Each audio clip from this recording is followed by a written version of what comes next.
Bismillahirrahmanirrahim. Assalamualaikum warahmatullahi wabarakatuh. Pertama-tama marilah kita panjatkan puji syukur kehadirat Allah Subhanahu wa Ta'ala, karena atas rahmatnya kita dapat diberikan kesehatan sampai saat ini. Dan tak lupa pula salawat serta salam kita sanjungkan kepada baginda Nabi Muhammad SAW. Terima kasih saya ucapkan kepada para penonton dan para pendengar yang telah menyempatkan waktunya untuk menonton video ini. Pada kesempatan kali ini, saya Mini Mutmainnah Malombasang dari Prodi Ilmu Komunikasi Angkatan 2021 Universitas Hasanuddin akan menyampaikan pidato yang berjudul Urgensi dan Segudang Masalah Pemindahan Ibu Kota Negara atau IKN sebagai tugas final mata kuliah Public Speaking. IKN adalah singkatan dari Ibu Kota Negara Baru. Istilah IKN digunakan karena lebih singkat dan mudah untuk disebutkan. Istilah IKN ini telah banyak digunakan dalam pembahasan mengenai ibu kota negara baru, mulai dari perencanaan, eksekusi pembangunan, hingga rancangan undang-undang ibu kota negara sebagai payung hukum pembangunan IKN. Presiden Jokowi resmi menetapkan nama ibu kota baru di Kalimantan Timur, yaitu Nusantara.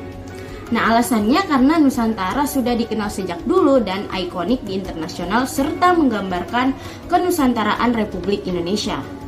Presiden Jokowi dalam konferensi pers di Istana Negara pada tanggal 26 Agustus 2019 resmi mengumumkan kepindahan ibu kota negara ke IKN di Kalimantan. Pemindahan ibu kota ke IKN ini dilakukan setelah pemerintah melakukan kajian mendalam selama 3 tahun terakhir. Sementara itu, pembangunan mega proyek atau IKN ini akan diperkirakan memakan waktu hingga 15-20 tahun. Presiden Jokowi sendiri telah mengumumkan penetapan Provinsi Kalimantan Timur sebagai lokasi IKN baru, tepatnya di sebagian Kabupaten Penajam Pasir Utara dan di sebagian Kabupaten Kutai Kartanegara. Nah, melihat rencana panjang dan gerak cepat Presiden Jokowi untuk memindahkan IKN tersebut, perlu kita pahami terdapat beberapa urgensi pemindahan IKN ini. Yang pertama, menghadapi tantangan masa depan. Sesuai dengan visi Indonesia tahun 2045, yaitu Indonesia Maju. Ekonomi Indonesia akan masuk 5 besar dunia pada tahun 2045. Oleh sebab itu dibutuhkan transformasi ekonomi untuk mencapai visi tersebut. Nah, dibutuhkannya IKN untuk dapat mendukung serta mendorong transformasi ekonomi tersebut. Yang kedua, IKN harus mendorong pertumbuhan ekonomi yang inklusif dan merata termasuk di kawasan Indonesia Timur. Nah, selama ini Jakarta terkenal sebagai pusat dari segalanya, seperti pusat politik, perdagangan, investasi, teknologi, dan lain-lain.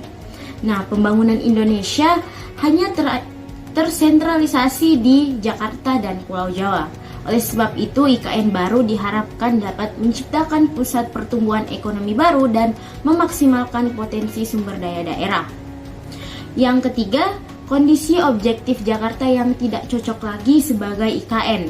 Hal ini bisa dilihat dari beban yang harus ditanggung Jakarta, mulai dari kepadatan penduduknya, kemacetan lalu lintasnya, dan permasalahan lingkungan serta geologi yang telah akut seperti banjir yang setiap tahun melanda Jakarta dan terjadinya penurunan tanah yang mengakibatkan sebagian wilayah Jakarta berada di bawah permukaan laut.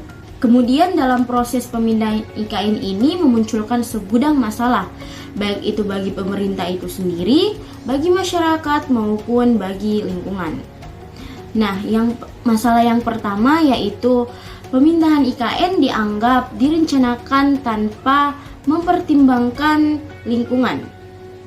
Nah, menurut manajer kampanye eksekutif nasional Walhi, Wahyu Perdana mengatakan, penetapan lokasi IKN dilakukan secara politik tanpa dasar hukum yang jelas. Nah, proses penentuan lokasi pun tanpa mempertimbangkan daya dukung dan daya tampung lingkungan hidup. Ia juga menyebut terdapat permasalahan lingkungan seperti ancaman terhadap tata air dan resiko perubahan iklim. Lalu terdapat ancaman terhadap flora dan fauna, serta ancaman terhadap pencemaran lingkungan dan kerusakan lingkungan hidup. Masalah yang kedua, pemindahan IKN membuat anggaran negara membengkak. Nah, secara keseluruhan, mega proyek IKN disebut membutuhkan anggaran sebesar 466 triliun rupiah hingga 486 triliun rupiah. Nah, sebanyak 19% atau 80 triliun pendanaan berasal dari APBN. Sementara sisanya berasal dari berbagai bentuk kerjasama dengan pihak swasta dan BUMN. Masalah yang ketiga yaitu nama Nusantara. Nah, sejarawan J.J. Rizal menyampaikan bahwa kata Nusantara digunakan saat masa Majapahit dengan mencerminkan bias Jawa yang dominan dan nama Nusantara dianggap Jawa sentris.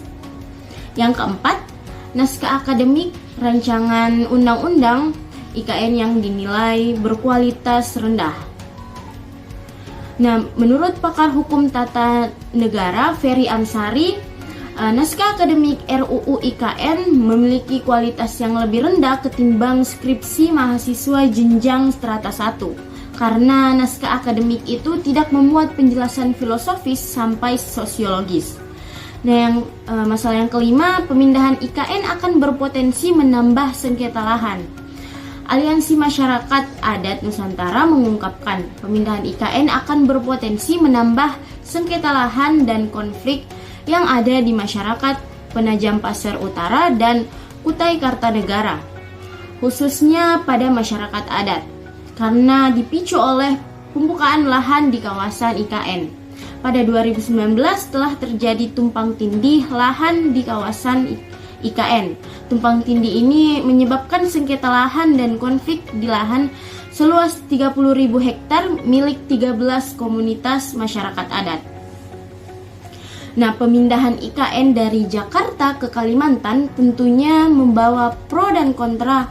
Namun, sebagai negara demokrasi, ketika negara telah memutuskan memindahkan IKN dengan proses demokrasi melalui undang-undang, seharusnya seluruh komponen bangsa dapat mendukungnya karena keputusan yang memberikan manfaat lebih besar kepada bangsa Indonesia harus didukung sebagai wujud kecintaan dan bakti untuk Negara Kesatuan Republik Indonesia. Konsep yang menggambarkan adanya kesepakatan untuk hidup bersama dalam satu wadah berupa negara yang diilhami oleh semangat cinta tanah air tertuang dalam firman Allah Subhanahu wa taala pada Quran surah Al-Hujurat ayat 13 yang memiliki arti, "Wahai manusia, sungguh kami telah menciptakan kamu dari seorang laki-laki dan seorang perempuan. Kemudian kami jadikan kamu berbangsa-bangsa dan bersuku-suku agar kamu saling mengenal. Sungguhnya yang paling mulia di antara kamu di sisi Allah ialah orang yang paling bertakwa. Sungguh Allah Maha Mengetahui lagi Maha Teliti." Nah, sekian pidato yang dapat saya sampaikan pada kesempatan kali ini.